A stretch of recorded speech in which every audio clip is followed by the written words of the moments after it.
Everyone, आज की इस वीडियो में हम बात करेंगे CAW सेल के बारे में, उसका प्रोसेस, उसकी कार्य प्रणाली, उसका क्या उनके सेट ऑफ रूल्स है, वो किसके अकॉर्डिंग काम करती है, कैसे वो एक लाइमलाइट में आई और कैसे वो एक महत्वपूर्ण योगदान दे रही है सोसाइटी को। बेसिकली CAW सेल डील करता है मैट्रिमोनियल डिस्प्यूट्स को रिजोल्व करने के लिए, और CAW सेल की कोशिश ये रहती है कि जो शादी है उसको जैसे तैसे सेफ गार्ड की तरह एक काम करता है वो, ताकि एक रिकंसाइलेशन करके उनके जो रिलेशनशिप है उसको एज इट इज रखा जा सके और एक परिवार को बचाया जा सके। CAW सेल के पास कभी भी ये पावर नहीं होती कि वो किसी के अगेंस्ट समन जारी कर सके।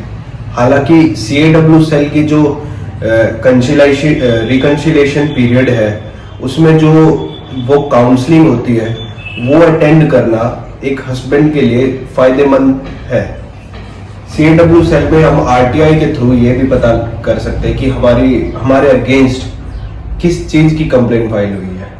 और दूसरी चीज, CAW सेल का जो मेन काम है, मेन ऑब्जेक्टिव है, वो डिस्प्यूट को रिजोल्व करना है आउट ऑफ द कोर्ट। ये एक दिल्ली पुलिस की सब एजेंसी है, लाइक जैसे दिल्ली पुलिस की section 19 of Delhi police act के अकॉर्डिंग ये काम करता है। और इसका मेन जो वर्क है वो एक थाना, महिला थाना जिसको हम कह सकते हैं, उस तरीके से इसको जाना जाता है। इसमें मैटर रिजोल्व होने के बाद CAW cell closure report ready करता है और उसको फर्दर उसको आगे भेज दिया जाता है, और फिर देन उसके बाद स्टैम्प और जो प्रोसीजरल वर्क है उसके ऊपर होता है।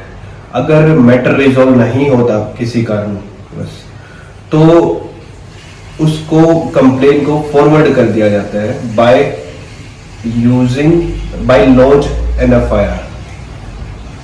और इसके बाद ये एक ऐसा टाइम पीरियड है जो हस्बैंड के साइड के लिए सबसे बेस्ट टाइम है फॉर एंटीसिपेटरी बेल।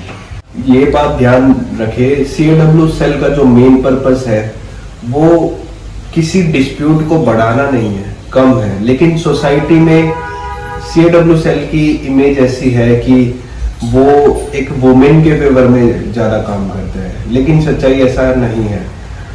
और CAW सेल की मीटिंग्स 5 या 7 मीटिंग्स होती है, जिसमें अगर रिजोल्व हो जाता है तो वो, जैसा मैंने बताया, वो क्लोजर रिपोर्ट इशू करते हैं। अगर नहीं होता है तो वो FIR लॉन्च करते हैं।